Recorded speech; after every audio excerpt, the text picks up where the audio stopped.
चलिए आज आपको मिलाती हूँ हमारे घर के नौकर से। ये हमारे घर का नौकर है जिसे हम पानी रोटी देते हैं और इसके बदले में हम इसे काम करवाते हैं। जैसे हमारे घर पे न्यू चूल्हा आया था तो हमने इसे चूल्हा असेंबल करने के काम में लगा दिया। फिर इसने मुझे हाथ पकड़ के खींचा और बोला कि मैडम आपके बाहर से ये टूट जाएगा। तो मैंने बोला इसे अपना काम से काम रखा और मुझे मत सिखा।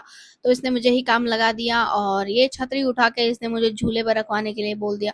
लेकिन ये ऐसा कैसे बोल सकता है कि मेरी 5 फुटिया हाइट को इतना लंबा काम कैसे दे सकता है। फिर मैंने इसे बोला तू खुद ही काम कर और इसने मुझसे काम लिया और खुद ही लगाया।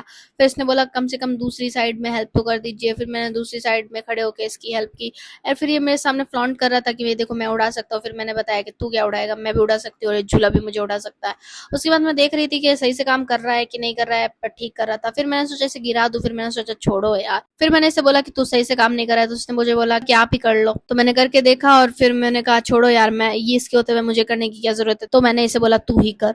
उसके बाद मैं अंगुली करती हुई जैसे मेरी आदत है, फिर मैं थोड़ा बहुत काम वाम करते हुए मुझे लगा कि यहाँ मेरी कोई जरूरत नहीं है तो मैं नीचे चली गई। उसके बाद में जब झूला बन गया तो मैं वापस ऊपर आई और इस रामू काका के साथ में झूला खाने लग गई। लेकिन ये साला रामू काका मुझे गिराने के फिराक में था, ये मेरी प्रॉपर्टी हड़पना चाहता है। उसके बाद में हम जैसे ही झूला खाने लगे तो इसने जानबूझ के झूले को इतने जोर से हिलाया कि ये झूला आगे आ गया। मैं समझ रही हूँ ये मेरी प्रॉपर्टी खाना चाहता है। इसके बाद मैं इससे दूर भाग गई और फिर मैंने भर ग्लास कॉफी पी एंड फिर गर्मी में एक रील शूट की। लेकिन फिर भी आप लोगों को पसंद नहीं आई, बट चलो कोई बात नहीं। Bye bye.